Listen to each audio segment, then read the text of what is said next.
Hi, everyone. Welcome back to Who Are You and What Are You Doing Here? So glad that you're here. Today we have another special guest. I'm never going to say somebody's not special. Melchior. This is one of my favorite conversations. It was so fun to record. He's a contributor to The Athletic and Bandcamp Daily. He has his own podcast called You, Me, and an Album. He talks a little bit about it later in the podcast, but it's an excellent podcast if you like music at all, whether you're an expert or just dabble, or so you're somewhere in between. It's a really cool podcast. Highly recommend you check it out. Our conversation covers so much. I always say this, but we really talk about shifting from focusing on achievements in life to living a life and building a life that works for you, and not being afraid to reboot is the word that we use, but kind of restart and shift as needed, as many times as you need to. And it felt like a very authentic, fun conversation, and I think you'll really like it. Al is really vulnerable throughout the conversation and just super transparent, and it's super duper refreshing. So enjoy and let me know what you think afterwards. Hello. Hey, Al. You sound very professional. The audio is very good. Oh, that's excellent. You sound like a podcaster. How weird. So weird. I know we just talked a couple days ago, but how are you this morning? Good. It is cooler and less damp, which is great. Well, yeah, because you were in the area, so you know how Yes. gross it was here, and it's a little less gross today, and I'm happy. That's good. When I was there, so you're in Massachusetts, I was just in Massachusetts, and everybody was like, oh, is it this hot in Chicago? And I was like, yeah, I think it's hot everywhere. And when I was in Chicago before I left, it did feel pretty hot. But as soon as I landed and walked outside, I was like, it feels like fall. Like the air is not, it's still warm, but it's not like heavy and super damp, and definitely not as hot as Massachusetts in Chicago. So maybe it is an East Coast problem. Anyway, thank you again for joining. I'm so happy that you're here. I feel like we should share how we know each other before I start asking you all these questions. Very excited to dive into your story, but I think it's interesting how we met. Do you want to share, or should I share? Sure, I'll share. And maybe we'll have slightly different versions. Who knows? But yeah, it is really cool. So we met early on in the pandemic. We both registered for a Rob Bell virtual workshop. It was small groups. It was something to say was what he called it, right? Yep, I think so. Yeah. And so it was by design, these small groups. And so it was you and me and our friend Sean, who, again, he's our friend because we met him at this virtual workshop with Rob Bell. And it was just a great experience. And at the end of it, I just said, well, you want to keep the conversation going and meet, on our own. I mean, Rob, it would have been great if Rob joined us, but yeah, the three of us just agreed to keep it going every other week with a Zoom call. And here we are. Is it 2 years later? Is it really 2 years later? My God. Yeah. 2 years later that we've been doing this very regularly, with few exceptions, every other week. Yep. It's wild to me. So something to say, I think you already said that. It was like a creativity workshop where you just brought whatever you were working on or wanted to work on, and you kind of, workshopped it. You talked it through with Rob a little bit. Rob is a former, I don't know how to describe Rob. He is a current podcaster, speaker, author, former megachurch pastor, super cool guy. I'm curious, why did you join the workshop? What made you decide to sign up for the Rob thing? It was just utter. Well, I started going with the sentence and had no way to finish it. I was like utter being lost, just really utter directionlessness, I guess is the best way to finish that sentence. Yeah, it was the pandemic. I lost almost all of my work. I know we'll be digging into this a little bit later, but I write and talk about fantasy baseball as my occupation. So in March, when everything shut down, that included Major League Baseball, and that's what I write and talk about. So there was nothing really there to talk about, and I lost all of my freelance writing gigs. I had one podcasting gig that fortunately did keep going through the entirety of the shutdown, but I didn't have really much to do and wasn't sure what I wanted to do and how I wanted to use that time. And so my wife, Mary Beth, she saw that posted and thought it'd be a really, cool way to kind of jumpstart my creative life. And yeah, that was what brought me there. That's so cool. So jumpstart your creative life. When you say jumpstart, do you mean start, or was it just more of a reboot or like a refocus? I think jumpstart is a good term, because yeah, it is a reboot or refocus. Those are good words as well. The work that I did and do as a fantasy sports analyst does involve some creativity, and I'm a former academic, so I've done different types of writing, former editor. So yeah, I mean, I still had a creative outlet with the podcast that kept going through the shutdown, but I think I still really wanted some other creative outlets in addition to what I'd been doing. That was something that really had been kind of brewing for a while. So I think it was looking for a way to revive or create new creative outlets. Mm-hmm. Nice. And ones that were more just yours, maybe? Yes. Yeah. Absolutely. Yeah. I have to admit, I'm struggling a little bit with remembering back 2 years, because the way I'm remembering it, I had started on a book, which then I abandoned. I don't think I started that before Rob's workshop. I think that was an idea that came out of Rob's workshop. So I have this vague sense that I was starting something at that point, or maybe I had ideas but wasn't committing to anything.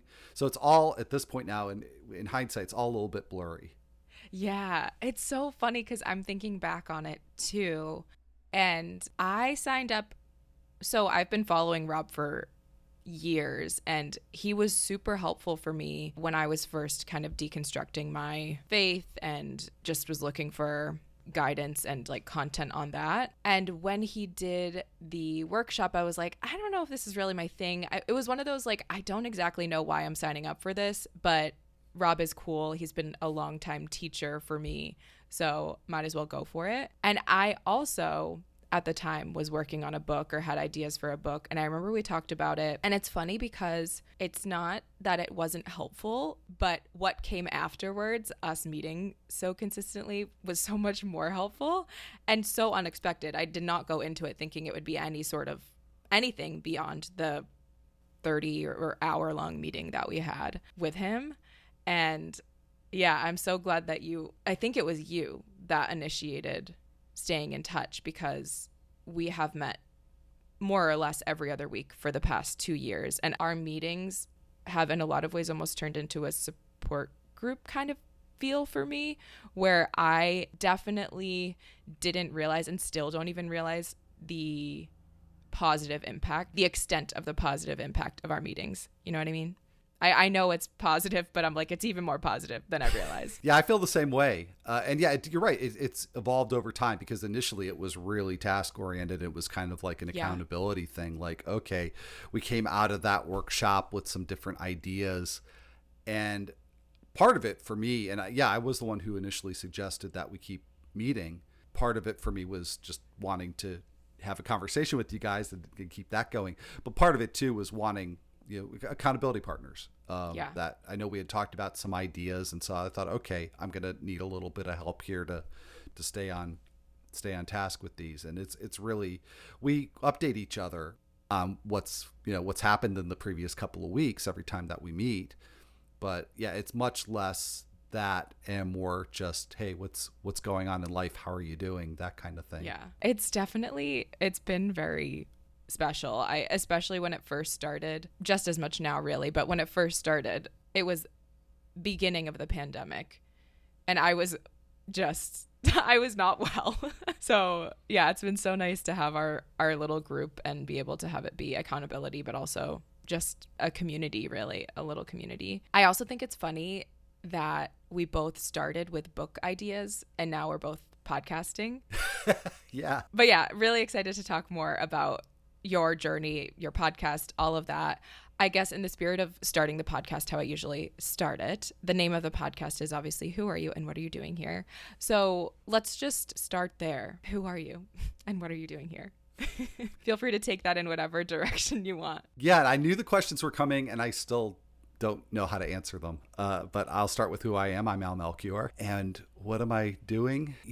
Really just trying to figure figure it out. Figure out what works right for me. And I know that's incredibly broad, but when I think back to the trajectory of my life over the last 6 years or so, it's been a real journey of kind of learning about how to live a life that fits for me. Mm-hmm. Because for the first 51 years of my life, I wasn't doing that, and I didn't even realize I wasn't doing that. And in 2016, I got a phone call from my dad in the morning. The date's February 5th, and partly I remember that because it's my sister's birthday, but also he called to tell me that very suddenly, and a surprise to all of us in the family, that my mom passed away in the night. Mm. And so this was probably about 7:30 in the morning, and by 10:30 or 11 that same morning, we had to put our dog Trevor down. Mm. So in the span of 3 or 4 hours, I lost my mom and her dog. And in the weeks after that, our other dog passed, and one of our cats passed. And it was already, kind of a tumultuous period even before that day. But by the time our dog Trixie, the second dog, passed away, I just was done. Like I had been toying with the idea of leaving my job, even changing careers for months, if not years. We had been in South Florida for close to 20 years. We had already started talking about leaving, even though we had nowhere to go and no jobs to go to. But that, after Trixie died, that discussion kind of escalated because we were just both just raw and just felt like we needed a reboot. So we decided to move to Bozeman, Montana, where a couple of our friends had moved to 3 years previously. And I feel like I'm getting way ahead of myself here with this question. But this is so good. It's all good. Thank you. But that move to Bozeman, it was a real true new beginning. And the thing was, like, we had ideas. I can't speak for Mary Beth, but I had really specific ideas about what that move was going to be about, and having more of an outdoor life and starting a new career. And even though I had no idea what that would be, and it was none of the things, I hiked a little bit more, but it was none of the things really that I envisioned. And the first year or two there was super frustrating because I couldn't get a job there. Just none of the things that I was picturing. We were going to buy property, and prices, like the second we set foot in Montana, prices went out of our range and kept going. And so none of the things that I envisioned happened the way I expected to. And it kind of took me about the first 2 years to realize that, and to get the lesson that I needed to get out of that, which was that things go a lot more easily when you just take what life gives you. So a lot of what I discovered in those years in Montana was that, well, first of all, initially I had a lot of guilt about being there because I was just free. I'd quit a full-time job with no job to go into, and so I was cobbling together freelance work and not making very much money, and living in this beautiful and sort of expensive place and feeling like I didn't deserve it. And I worked with a career coach at the time and talked to her about that, and she said, well, of course you deserve it. And that was like a revelation to me. And initially I didn't really believe her, but I chewed on that for a really long time. So that was one of the lessons that came out of Bozeman, was that you don't have to have the big job or, the status or, all the things that everybody all your life has told you that you have to enjoy your life.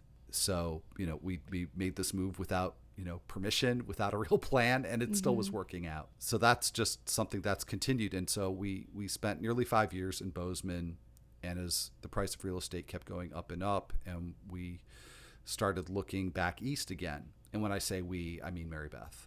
She took the initiative on all of this, at least initially. So we were looking virtually, because now this is the pandemic, and we were looking virtually at properties all over the Northeast, and we found one that was right in our price range, that was just the right size for our 2 horses, because we came to Montana with 1 horse and left with a second. It was, it was part of the country that neither of us had ever been to, but it just seemed like the right place to go.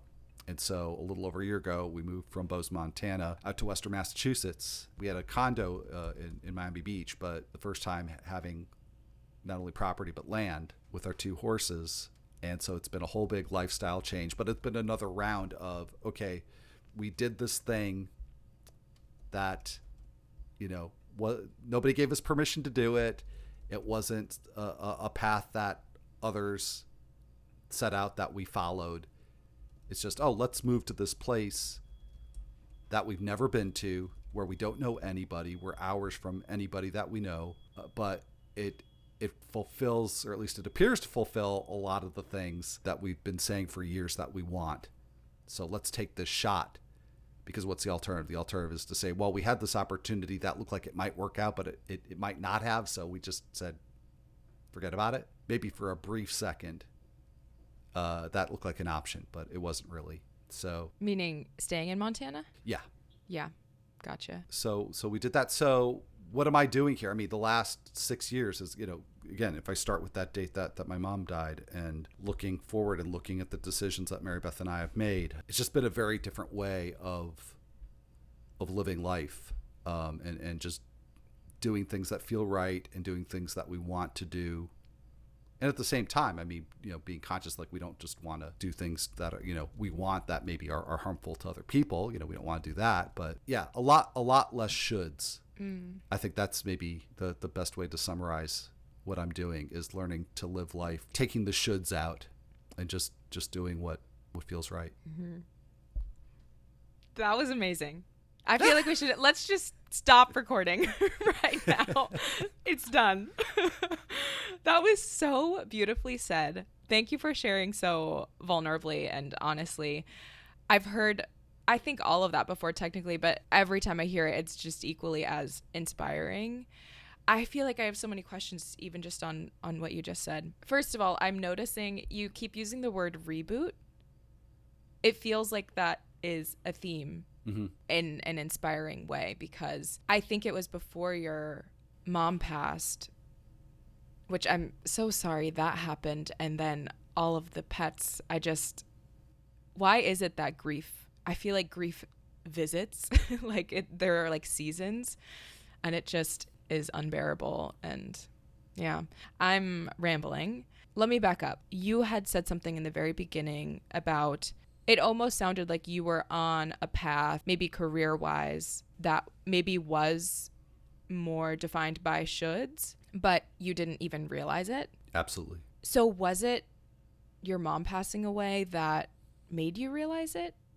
Like, how do you go? Because I feel similarly in that I went from kind of being, what's that phrase? Is this like an Amazing Grace quote? Like, was blind, but now I see. Yeah. Where I really was unaware, and then somehow made it to a spot of being aware, and was then able to make changes. But what was it your mom passing away? Like, how does that unlock happen, Well, I'll tell you, and maybe that was a necessary but insufficient reason for me to find that out about how I dealt with work and my job. But I think it's more, there was definitely not a direct line.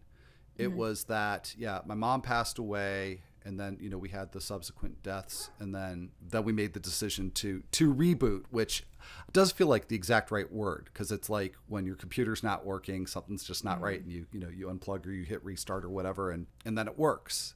And it's like there were things in Florida that we knew just weren't working.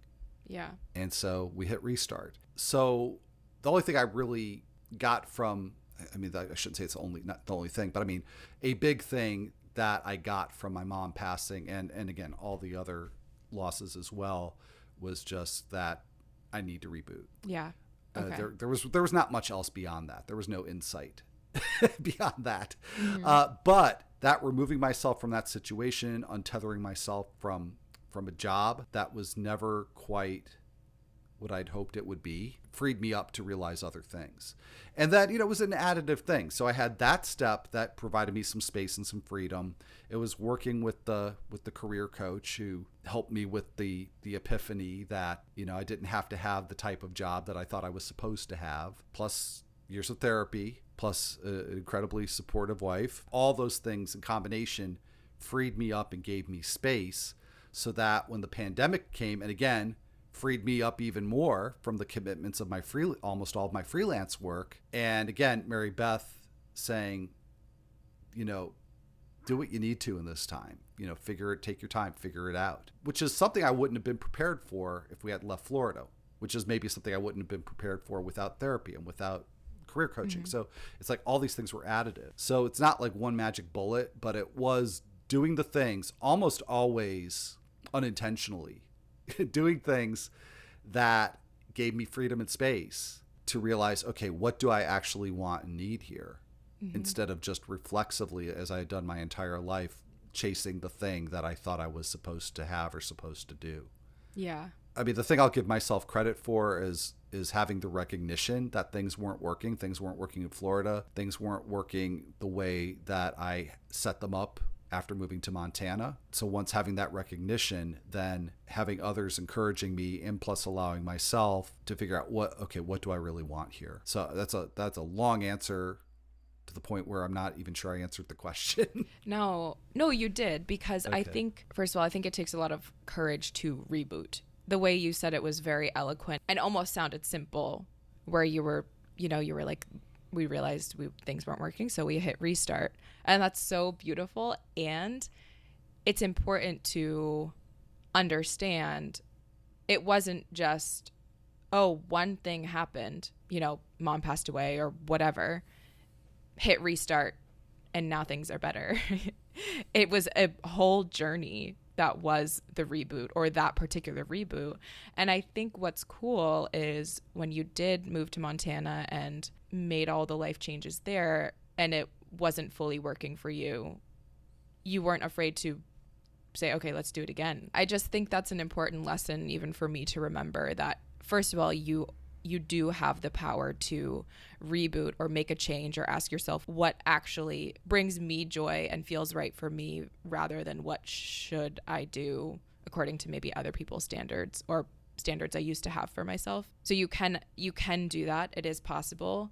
It takes work. It's often multiple things going into this reboot, and it's not a guarantee to work in the way that you expect it to. And if that happens, you still have the power to make another change. And it doesn't mean that making those original changes or doing that original reboot wasn't worth it or wasn't still the right thing at the time. Yeah. What do you think about that? I'm just reflecting on what you said, and that's kind of what I'm pulling out of it. You've nailed it. I kind of struggled to articulate it the first time around, and you really gave it some teeth. That the big lessons of that move to Montana was that, you're going to get things wrong. So try again. Yeah. And again, not to say that was a bad move. It was absolutely an essential move.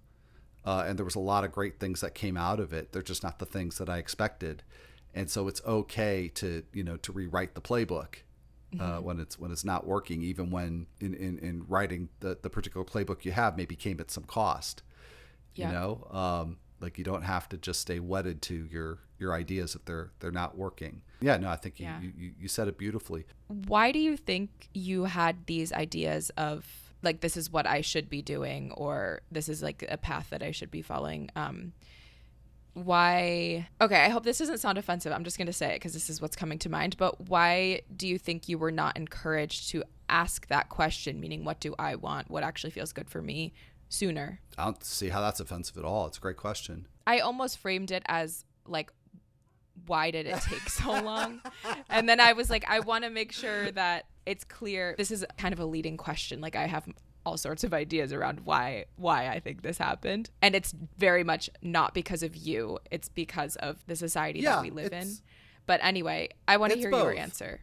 It's definitely a certain amount of my stubbornness. And again, some of these things are, things that we've talked about, because in the book, again, that I abandoned, halfway through, and you've read the drafts, I wrote about some of this, and a lot of my ideas about achievement are rooted in childhood, and, that my parents, that was an important achievement, and money were important measuring sticks for them. And I'm not going to pin this solely on them, because I grew up in places, and I say places because we moved around a few times when I was growing up.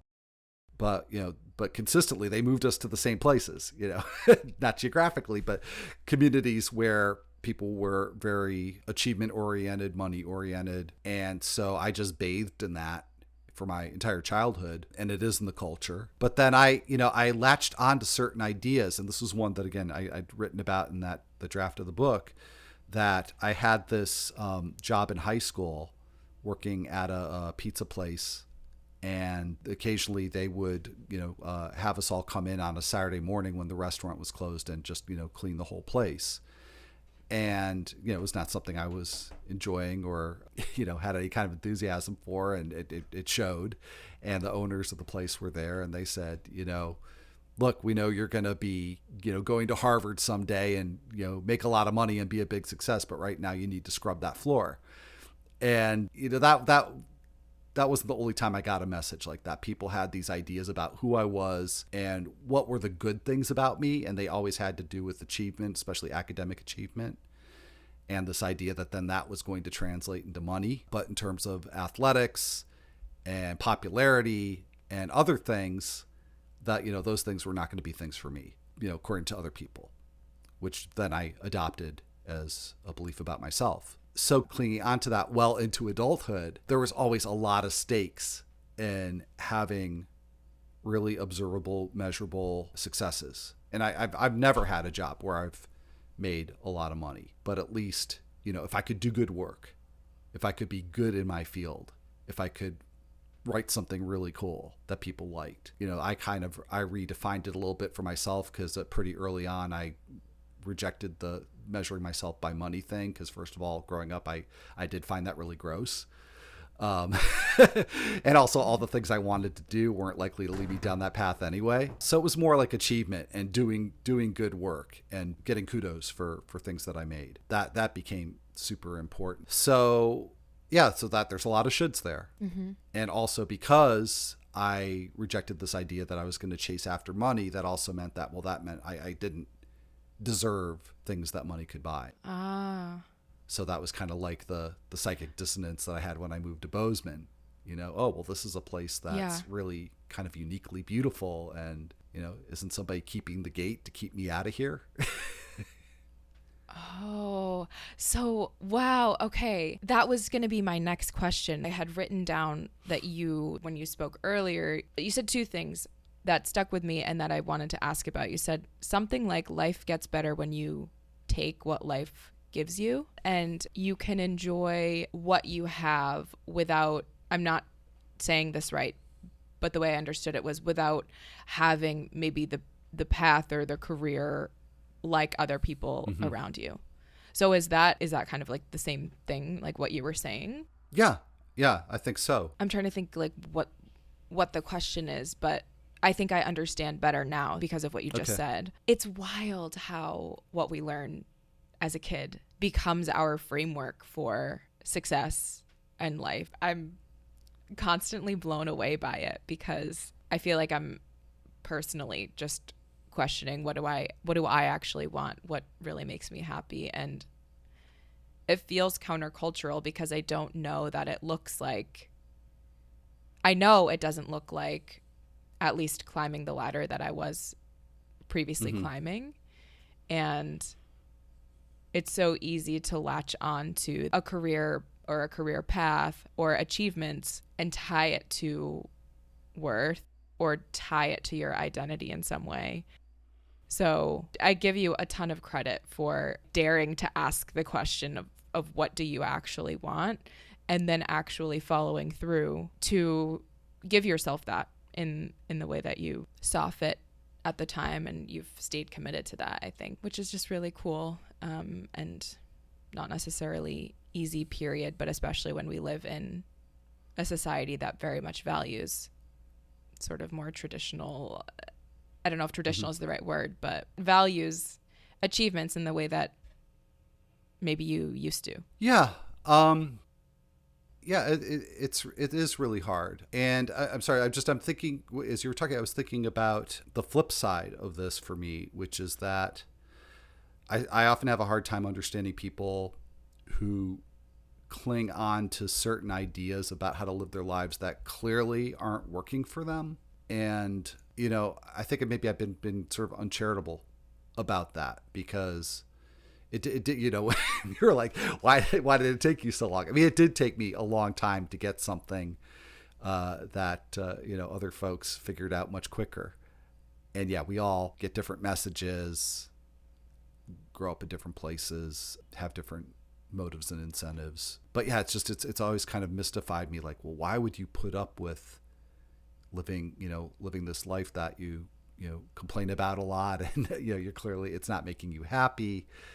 But yeah, sometimes it is maybe those folks, and this is an epiphany for me now, because I've never really thought about this, but I talked about how I needed to have space to make those realizations for myself. And so these folks that I'm thinking about maybe never had that space. Right. Well, my intention behind asking that question, it was to get at what I think is more of a systemic problem. Again, it wasn't like what took you so long. And thinking about the flip side, I think so many people never get to where you got to. So many people, and I could have easily been one of those people too, I don't think really ask themselves what they want personally deep down, beyond maybe what achievements they want to get under their belt. And that's not everyone. I'm not saying achieving is bad. I'm not saying climbing a ladder is bad, having a career path that doesn't shift over time. None of that is bad, as long as none of it is bad, period. But it feels like more of an empowering thing to me when the person has consciously chose it because they genuinely want it. And I do feel like many people don't actually want it.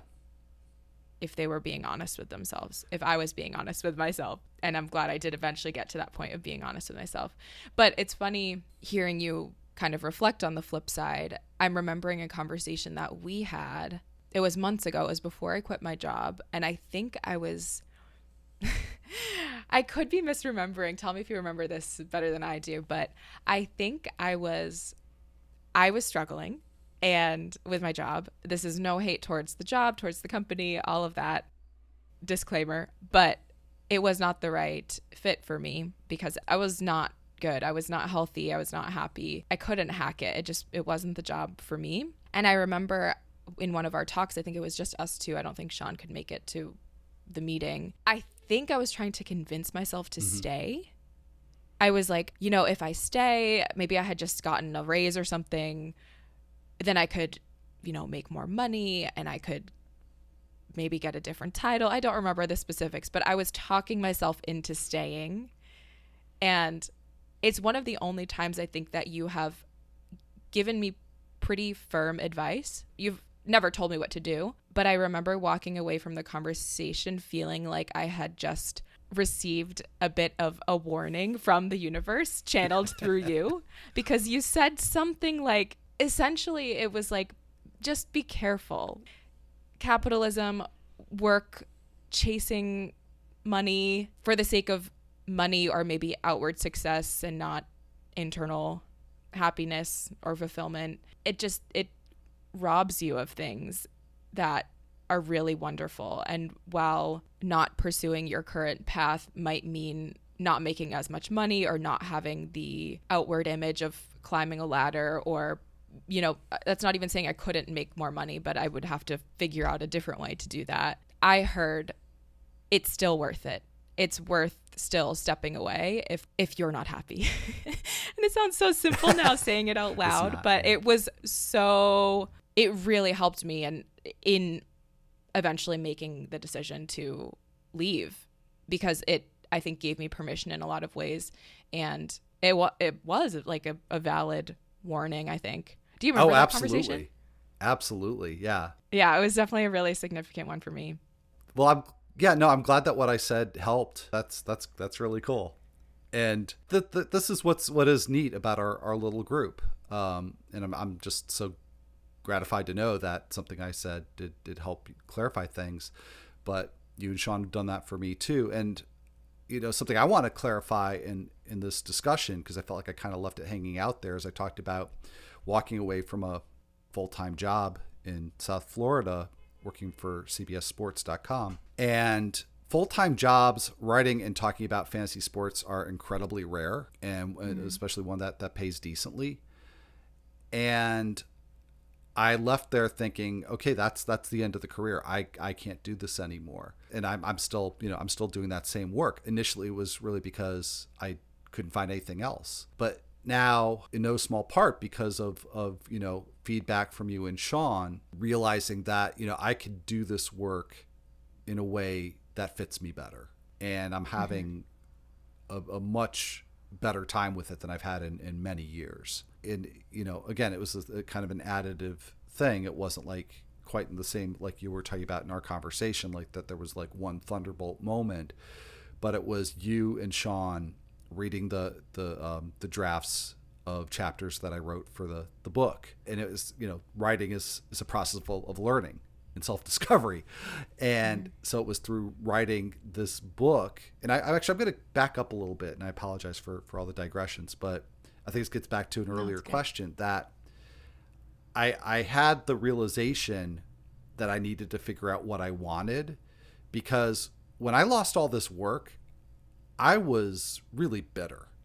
And it wasn't bitter like, they're robbing me of my income and they're robbing me of this thing that gives me so much joy. It was, well, I lost all this work, but so-and-so and somebody else, they didn't lose it.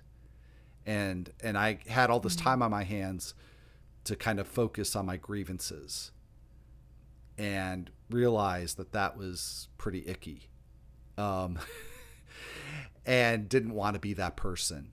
And so I had to think about, okay, what is this really about? Why am I jealous? And so something that started to take shape in the book and then eventually did become a published piece on Bandcamp Daily, which was basically like a chapter in the book repurposed to be an essay for that website, was realizing that being motivated by shoulds and being motivated by achievement and work, I think that only really works when you actually are doing the work for the sake of the work. Like you said, there's nothing wrong with climbing the ladder and going after achievements. But if that's all you're doing, at least in my case, when that was all I was doing, and it wasn't because I want to really help people as much as I can, and I just want this to be good, not to glorify myself, but just because this is just my jam.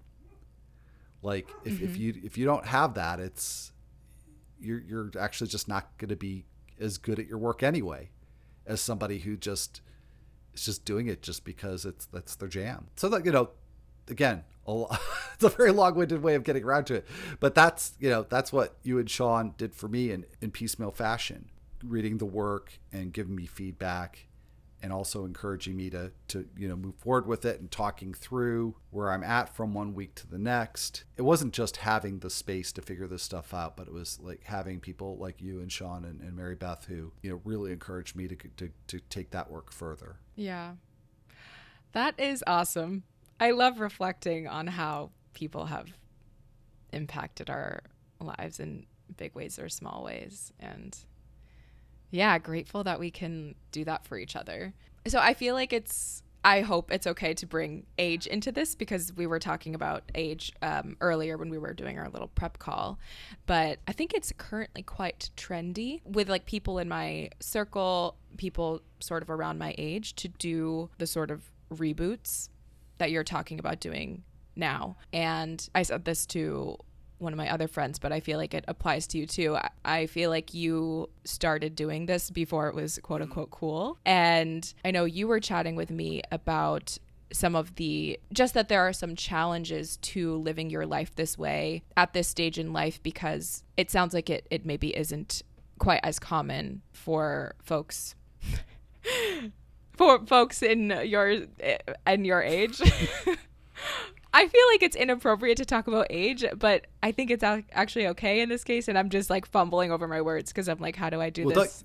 Don't worry about it on my account, because it's something I know you and I have talked about it a little bit, and it's something I think about a lot, because it's where I'm at in life creates very specific challenges for doing this reboot. Absolutely. Yeah. So I'd love to hear, like, what are some challenges of trying to invest in new things in your late 50s? Because I think those were the words you used. I'm 57. Yeah. And again, I don't know how much of this is in my own head, and if a different person in the same circumstance might have an easier, harder time with it. But again, as somebody who for almost my entire life has judged myself based on achievements and comparing with others, to be doing things that are completely new at this age is really kind of isolating and alienating in a lot of ways. And yeah, and that makes it a little more difficult. It also feels kind of cool, to be honest. Like, hey, I'm looking around and nobody around me that is my age is doing this, and that makes me feel kind of cool. But it's hard too, because it's hard to find common frames of reference. And I can give a couple of examples. And one is, again, we just, a little over a year ago bought this horse property, and it wasn't horse property when we bought it. It was 8 acres that's mostly wooded, but we have turned it into horse property. So there's just all kinds of like basic stuff about how to do this that I don't know, because I've never been handy. I've never been outdoorsy.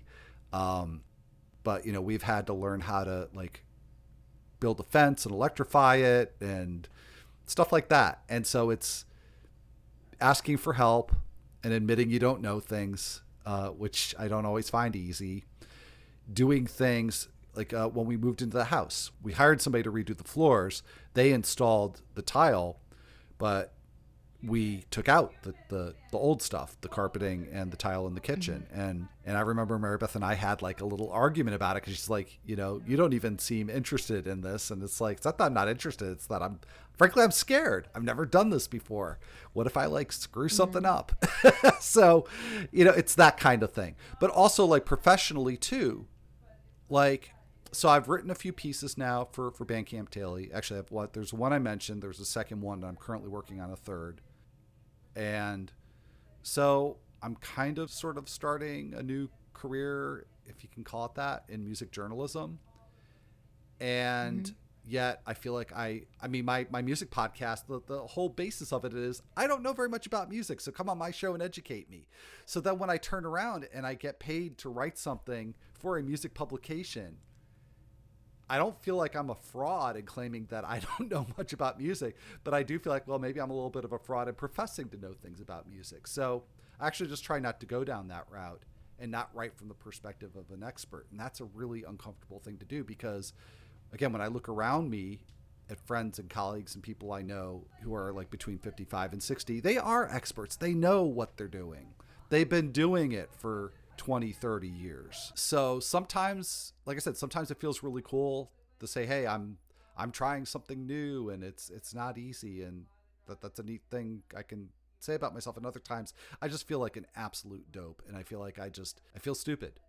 How can I be 57 and not know more about music, and who do I think I am to write about music? And I don't know very many other people my age who are struggling with those kinds of things. I mean, there are obviously, everybody deals with, feeling like an imposter or feeling stupid, but this feels like a very particular flavor of it. In that, again, I look at my friends that I grew up with, I look at, people, and they're, super experienced and competent and like all the things they're doing in life, or at least it looks that way, Yeah, I think that's so well said. I think this is super relatable in different ways. I imagine that people in their late 50s, even who have had more, I don't know, who would consider themselves or appear to be an expert in something, still feel things similar to what you're feeling. They may or may not be willing to admit it.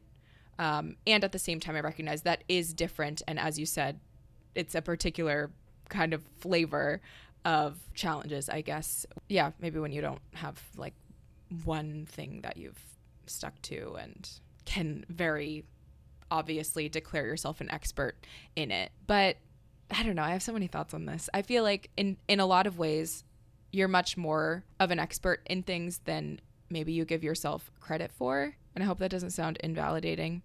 In a different way, I also am coming to this place where and maybe I'll feel differently, years down the line, but I feel like not being an expert is the thing, is it. I don't know that I ever really want to be an expert. Not being an expert is part of the fun, because it leaves room for constant questions, constant learning, constant expansion. I guess maybe that's like going in a little bit of a different direction, but I think there's something really significant about being willing to not be an expert and therefore learn about things that you previously didn't know, which in turn is actually going to make you much more of an expert than you previously were. I'm getting all lost in my head. But yeah, I don't know if you have any like reflections I or mean, thoughts only on that. that. Yeah, like it is a genuinely difficult thing to deal with sometimes. And again, maybe more for me than some others because so much of my identity was built and really falsely built on the idea of, oh, I'm an achiever and I'm good at things. I mean, I got a PhD for crying out loud, but then that was another thing where it's like I did it because it felt like the thing I should do to kind of prove my worth, but I wasn't really into it. And so as a result, I was a terrible political scientist and didn't stick with it.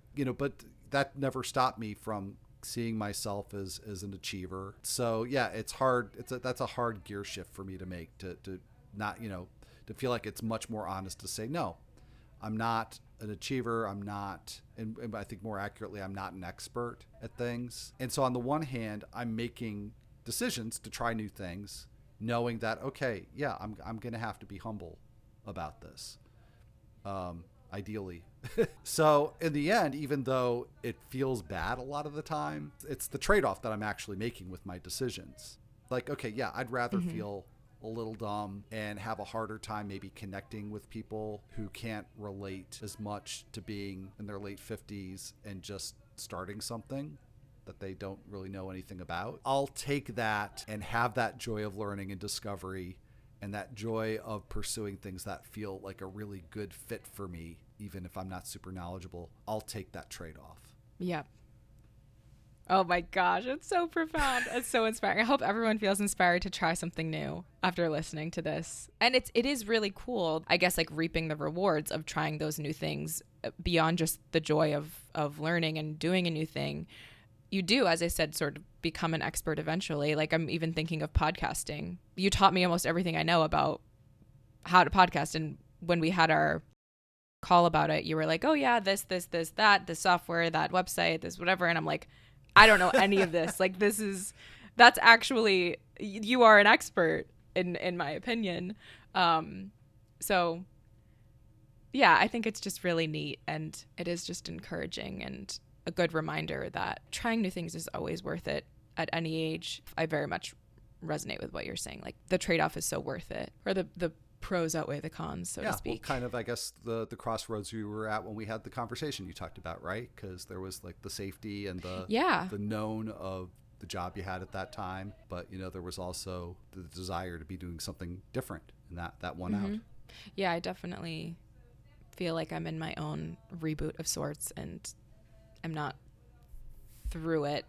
But speaking of not being an expert, I don't know that I'll ever be like through it fully, but yeah. Can you share with us just a couple of the things that you've sort of mentioned them in passing, but a few of the new things that you have tried, because I think they're all so cool and are worth mentioning. Yeah, starting with, removing carpeting and, but that was kind of a one-off. But, I mean, taking care of horses on a daily basis, from feeding and mucking to maintaining a pasture. There's just a lot that's daily, and it's like there is no day off with taking care of horses. So that's one. There is the music podcast, and actually even going before that, even though I've been doing podcasts now for 12 and a half years, I only started producing podcasts in the last 2 or so. So that was a new thing. I mean, I was very comfortable in my role of just, showing up at a podcast and being a host or a panelist and preparing notes and talking. And actually I started hosting podcasts like 5-6 years ago after I left CBS and did my own thing with that. So that was like another step adding, and now producing is another newer thing that I've learned. And then going from producing to just doing my own podcast, You Mean an Album, talking to people about their favorite albums and doing the whole thing other than being the guest, right? Just being the host, recruiting guests for that show, producing it, publishing it, promoting it. That's a very new thing. And I started that at the end of 2020. And that was another thing that was an outgrowth of our group. So yeah, I think I might be forgetting something, but those are the big ones, I think. Drumming? Oh, gosh, drums, yeah. And starting to take drum lessons, which was a little bit unplanned because this is a whole separate podcast how I kind of wound up in that rabbit hole. But the shorter version is that I listened to a podcast with the drummer from the band Unwound, Sarah Lund, and at the very end of the podcast, she talked about that she gives lessons. And literally the night before, and if not the night before, 2 nights before listening to that podcast, Mary Beth had said something about how her dream was someday to have like a big basement space with a drum set. And I'm like, well, okay, there's a present idea that's just been thrown in my lap. So I contacted Sarah and scheduled a surprise drum lesson for Mary Beth. Well, I wound up taking the lesson because she was really busy and couldn't find a time that worked for her. So I thought, okay, well, I'll take the lesson and we'll schedule one for you eventually. She did eventually get her lesson, but I just kept going and have been taking drum lessons with Sarah now for, gosh, I can't believe it. I think it's close to 2 years already. More than a year and a half. Yeah. So yeah, that is another new thing. And that's a great example of something where it's just like every time I sit down, it's so humbling because I'm not really good at it, but it's fun and I'm motivated.